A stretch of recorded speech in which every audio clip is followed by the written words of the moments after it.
Hello friends, welcome to your channel IGNOU learning centre.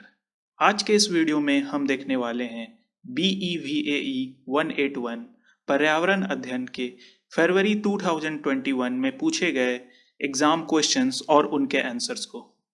तो ये video आपके लिए बहुत ही इम्पोर्टेंट होने वाली है आपके आने वाले एग्जाम्स में। आगे बढ़ने से पहले एक छोटी सी रिक्वेस्ट है, अगर आप चैनल पर पहली बार हैं तो इसे सब्सक्राइब कर ले और वीडियो को लाइक कर दे। इससे हमें मोटिवेशन मिलती है आपके लिए और भी सब्जेक्ट्स के इसी तरह के वीडियोस लाते रहने के लिए। और अगर आप BAVEE के इम्पॉर्टेंट हैंड रिटन नोट्स लेना चाहते हैं तो उसकी भी लिंक डिस्क्रिप्शन में दी गई है, आप चेकआउट कर सकते हैं।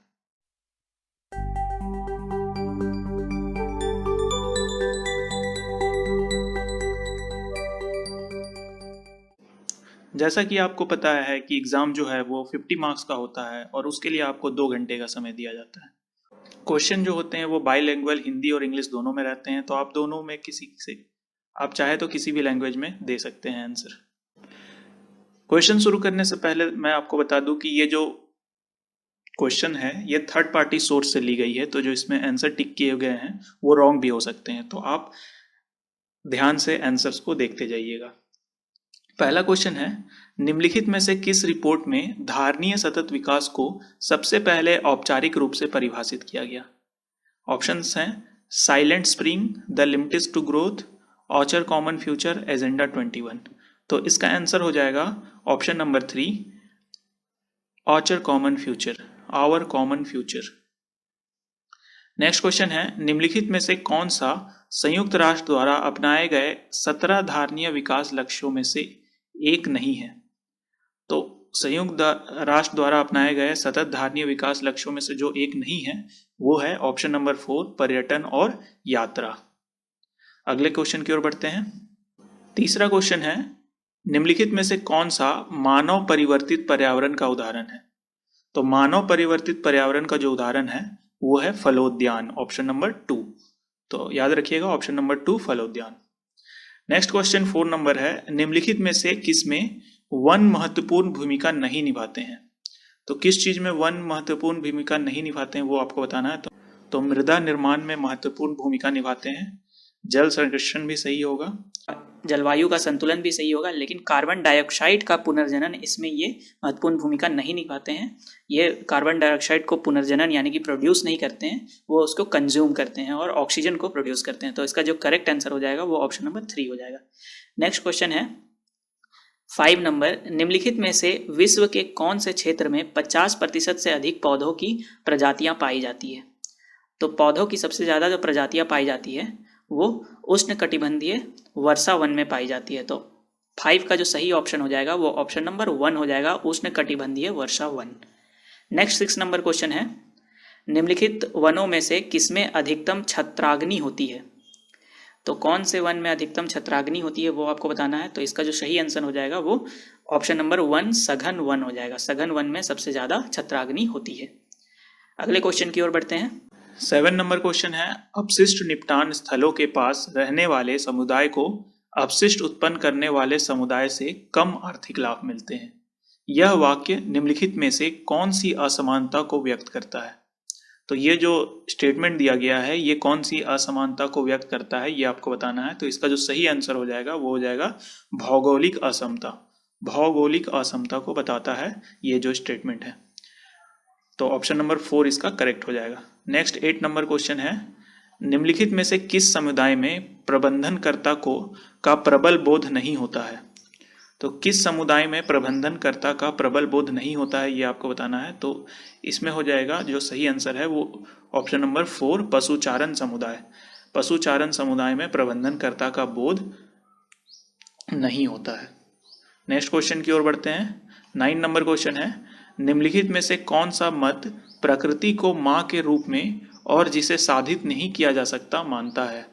तो प्रकृति को माँ के रूप में कौन मानता है? तो आप सभी को पता होगा कि जो भारतीय मत है वो प्रकृति को माँ के रूप में मानता है, तो ऑप्शन नंबर 2 सही हो जाएगा। नेक्स्ट 10 नंबर क्वेश्चन है, जल चक्र को संचालित करता है। तो जल चक्र को कौन संचालित करता है ये आपको बताना है। तो जल चक्र को जो संचालित करता है वो सूर्य करता है। सूर्य की वजह से ही वाष्पीकरण होता है और जल चक्र की प्रक्रिया शुरू होती है, संपूर्ण होती है। नेक्स्ट क्वेश्चन है 11 नंबर, रसायन संश्लेषी जीवाणु है। तो रसायन संश्लेषी जीवाणु कौन से होते हैं? तो रसायन संश्लेषी जीवाणु जो होते हैं वो स्वपोषी होते हैं। तो ऑप्शन नंबर 3 इसका करेक्ट आंसर हो जाएगा। नेक्स्ट क्वेश्चन है 12 नंबर, औसत समुद्र स्तर से ऊपर डैश मीटर के बाद जीवन नहीं पाया जाता। तो औसत समुद्र स्तर से कितने मीटर के बाद जीवन नहीं पाया जाता ये आपको बताना है। तो इसका सही आंसर हो जाएगा ऑप्शन नंबर 4, 9000 मीटर। 9000 मीटर के ऊपर आपका जो है जीवन नहीं पाया जाता। तो ऑप्शन नंबर 4 इसका करेक्ट हो जाएगा। अगले क्वेश्चन की ओर बढ़ते हैं। अगला क्वेश्चन है 13 नंबर, पारिस्थितिक तंत्र में जीवों का अपघटन डैश के द्वारा होता है। तो पारिस्थितिक तंत्र में जीवों का अपघटन जो होता है वो किसके द्वारा होता है ये आपको पूछा गया है। तो इसका सही आंसर हो जाएगा ऑप्शन नंबर 2, विघटक। विघटक के द्वारा ही पारिस्थितिक तंत्र में जीवों का अपघटन होता है। नेक्स्ट क्वेश्चन है 14 नंबर, 10,000 BC और लगभग 1800 AD के बीच जनसंख्या में वृद्धि डैश के साथ मेल खाती है। तो पूछा गया है कि 10,000 BC और 1800 AD के बीच जो जनसंख्या में वृद्धि हुई थी उसका कारण क्या था। तो इसका जो सही आंसर हो जाएगा वो हो जाएगा ऑप्शन नंबर 1, कृषि में वृद्धि। कृषि में वृद्धि के कारण ही जनसंख्या में वृद्धि हुई थी। नेक्स्ट क्वेश्चन है 15 नंबर, 14वीं शताब्दी में यूरोप और एशिया में आधे से अधिक जनसंख्या के मारे जाने का क्या कारण था। तो 14वीं शताब्दी में जो यूरोप और एशिया में आधे से अधिक जनसंख्या मारे गए थे उसका जो कारण था वो था बुबोनिक प्लेग। बुबोनिक प्लेग एक बीमारी थी जिसकी वजह से बहुत सारे लोग मारे गए थे। तो ऑप्शन नंबर 1 इसका करेक्ट हो जाएगा। नेक्स्ट क्वेश्चन है, निम्नलिखित में से कौन सा अनुवांशिक रोग नहीं है। तो अनुवांशिक रोग नहीं है वो आपको बताना है। तो ऑप्शन नंबर 3 इसका करेक्ट हो जाएगा, मलेरिया। मलेरिया जो है वो एक अनुवांशिक रोग नहीं है। नेक्स्ट है 17 नंबर, पर्यावरणीय प्रभाव के प्रकारों का उनसे संबंधित वर्ग से मिलान कीजिए। तो ये मिलान करना है। तो इसका जो करेक्ट आंसर हो जाएगा वो हो जाएगा ऑप्शन नंबर 2, जहर एक रसायन है। दूसरा बी नंबर शोर। शोर जो है एक भौतिक प्रक्रिया है। नेक्स्ट है सी नंबर भीड़ भाड़। तो भीड़ भाड़ जो होता है वो समाज विज्ञान संबंधी है। और एलर्जन, तो एलर्जन होता है वो जीव विज्ञान संबंधी से होता है। तो ऑप्शन नंबर 2 इसका करेक्ट हो जाएगा।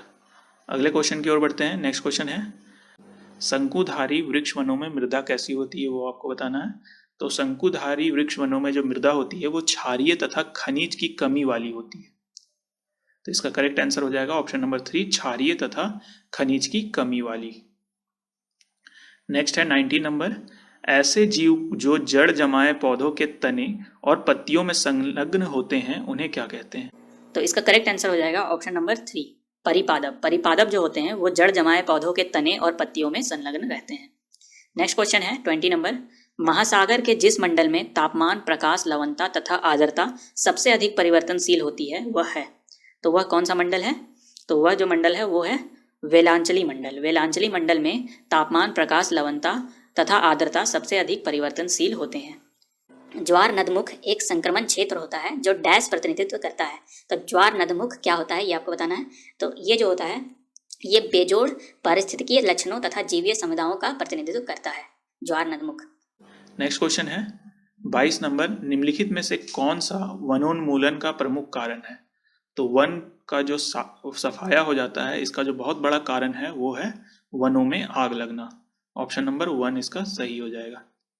नेक्स्ट क्वेश्चन है, यात्री कबूतर किसके कारण प्रजाति का ह्रास का आदर्श उदाहरण है। तो यात्री कबूतर जो ह्रास हो गए यानी कि लुप्त हो गए उसका प्रमुख कारण क्या है ये आपसे पूछा गया है। तो इसका जो प्रमुख कारण है वो खाद्य के लिए चयनात्मक विनाश। ऑप्शन नंबर 4 इसका करेक्ट हो जाएगा, खाद्य के लिए चयनात्मक विनाश। नेक्स्ट क्वेश्चन है क्वेश्चन नंबर 24, मछली एवं चावल के फसलों की अत्यधिक हानि करने वाले खरपतवार हैं। मछली एवं चावल की फसलों की अत्यधिक हानि करने वाले जो खरपतवार होते हैं वो है जलकुंभी। जलकुंभी जो होती है वो सूरज के प्रकाश को ब्लॉक कर देती है जिससे जो है बहुत सारे जलीय जीव मर जाते हैं। तो ऑप्शन नंबर 1 इसका करेक्ट हो जाएगा। नेक्स्ट है, कृत्रिम वीर्य सेचन डैश के संरक्षण के लिए उपयोगी रहा है। तो कृत्रिम वीर्य सेचन जो है ये किसके संरक्षण के लिए उपयोगी रहा है ये आपको बताना है।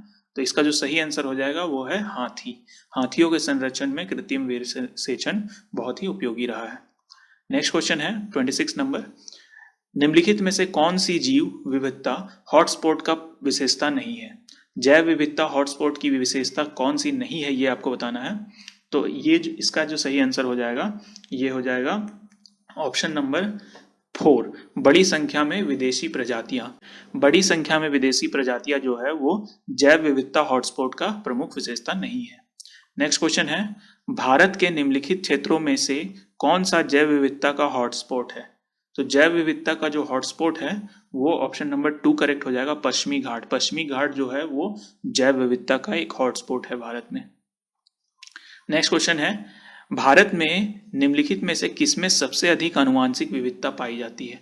तो सबसे ज्यादा जो आनुवांशिक विविधता पाई जाती है वो आम में पाई जाती है। आम के बहुत सारे किस्म पाए जाते हैं। नेक्स्ट क्वेश्चन है, निम्नलिखित में से किस प्रकार के जल की अधिकतम प्रतिशत उपलब्धता होती है?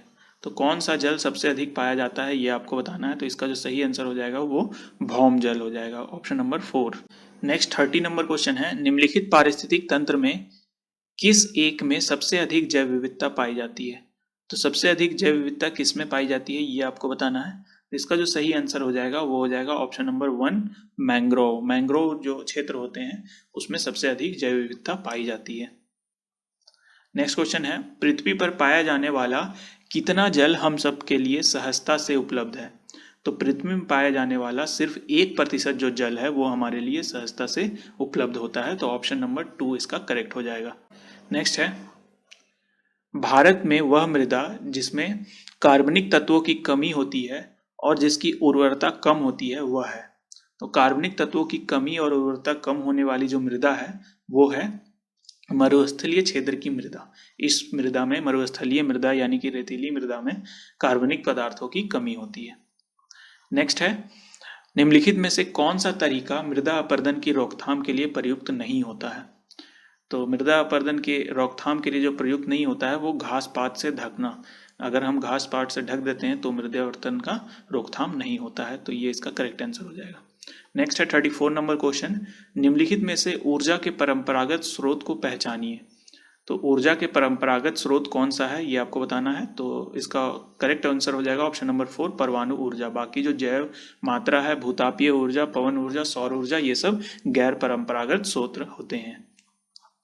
नेक्स्ट है 35 नंबर क्वेश्चन, एक बायोमास गैसीफायर रूपांतरित करता है।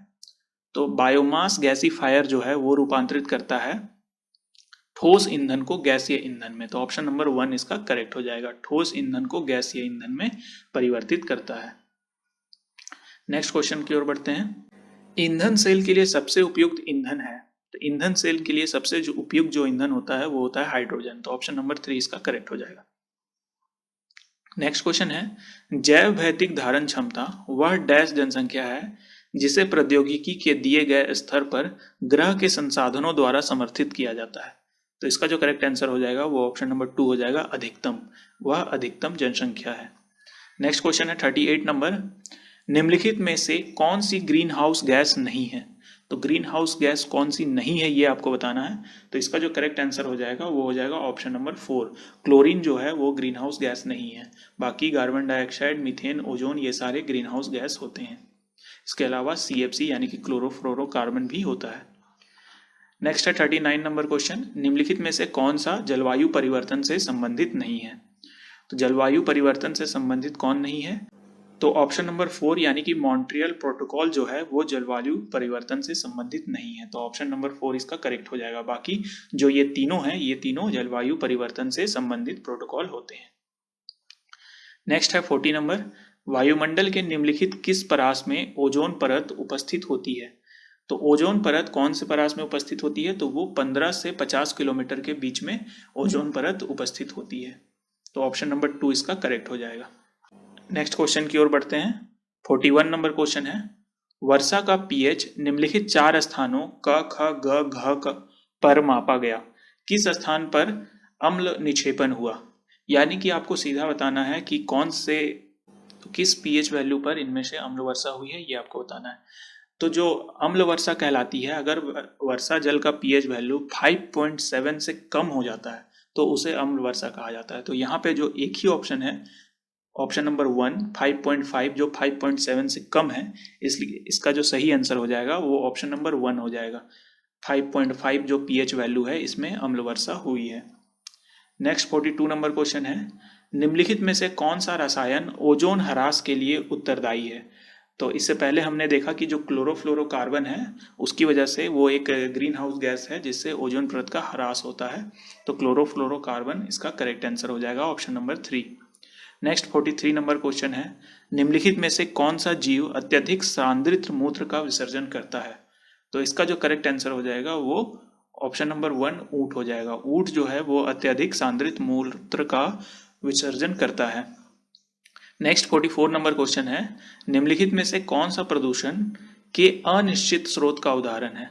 तो प्रदूषण के अनिश्चित स्रोत का उदाहरण जो है वो है ऑप्शन नंबर 1 कृषि क्षेत्रों से होने वाला अपवाह। नेक्स्ट क्वेश्चन की ओर बढ़ते हैं। 45 नंबर क्वेश्चन है, वायु प्रदूषण निवारण एवं नियंत्रण अधिनियम कब बनाया गया था? तो वायु निवारण एवं नियंत्रण अधिनियम बनाया गया था, वो बनाया गया था 1974 में। तो ऑप्शन नंबर 1 इसका करेक्ट हो जाएगा 1974। नेक्स्ट क्वेश्चन की ओर बढ़ते हैं। यूएनएफसीसी का मुख्य उद्देश्य किससे संबंधित है? तो यूएनएफसीसी क्या है? तो यूएनएफसीसी का फुल फॉर्म होता है United nation framework convention on climate change. जैसे कि नाम से ही पता चल रहा है कि ये एक क्लाइमेट चेंज से संबंधित फ्रेमवर्क यानी कि संस्था है। तो इसका जो सही आंसर हो जाएगा वो हो जाएगा option number 1 green house gas. Green house gas की वजह से जो है क्लाइमेट चेंज होता है, इसलिए यूएनएफसीसी जो है वो ग्रीन हाउस गैस से संबंधित है। नेक्स्ट क्वेश्चन है 47 नंबर, निम्नलिखित में से कौन सी अपशिष्ट न्यूनीकरण विधि नहीं है?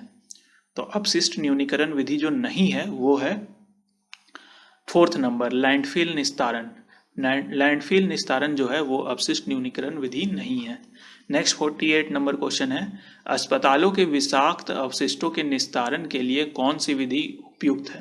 अस्पतालों के जो विषाक्त अपशिष्ट होते हैं उसे भस्मीकरण द्वारा ही अपशिष्ट यानी कि उसे खत्म किया जा सकता है। तो इसका ऑप्शन नंबर 1 हो जाएगा, उसे सिर्फ जलाया ही जा सकता है। नेक्स्ट है 49 नंबर, जल स्रोतों में जीवों की उपस्थिति के आकलन के लिए प्रयुक्त विधि कौन सी है? जल स्रोतों में जीवों की उपस्थिति के आकलन के लिए जो प्रयुक्त विधि होती है वो ऑप्शन नंबर 2 डीओ होती है, यानी कि डिसॉल्व ऑक्सीजन। डिसॉल्व ऑक्सीजन से पता लगाया जाता है कि जल स्रोतों में जीवों की उपस्थिति क्या है। अगला क्वेश्चन है 50 नंबर और लास्ट क्वेश्चन है ये, एनबीए की स्थापना किस अधिनियम के अंतर्गत हुई है? तो एनबीए की स्थापना जो हुई है वो ऑप्शन नंबर 3 जैव विविधता अधिनियम के अंतर्गत हुई है। तो एनबीए का फुल फॉर्म भी जान लीजिए। एनबीए का जो फुल फॉर्म होता है वो नेशनल बायोडाइवर्सिटी अथॉरिटी होता है। जैसे कि नाम से ही पता चल रहा है कि इसमें नेशनल बायोडाइवर्सिटी अथॉरिटी है, इसलिए इसका जो ऑप्शन होगा वो ऑप्शन नंबर 3 करेक्ट हो जाएगा, जैव विविधता अधिनियम, ऑप्शन नंबर 3। तो दोस्तों ये थे फरवरी 2021 में पूछे गए क्वेश्चंस और उनके आंसर। अगर आपको इस सब्जेक्ट के हैंड रिटन नोट्स और पीडीएफ चाहिए तो लिंक नीचे डिस्क्रिप्शन में दिए गए हैं, आप वहां से चेकआउट कर सकते हैं। साथ ही इसी वीडियो के इंग्लिश वर्जन का भी लिंक नीचे डिस्क्रिप्शन में दिया गया है, उस वीडियो को भी आप चेकआउट कर सकते हैं। तो फिर मिलते हैं अगले किसी वीडियो में, तब तक के लिए जय हिंद।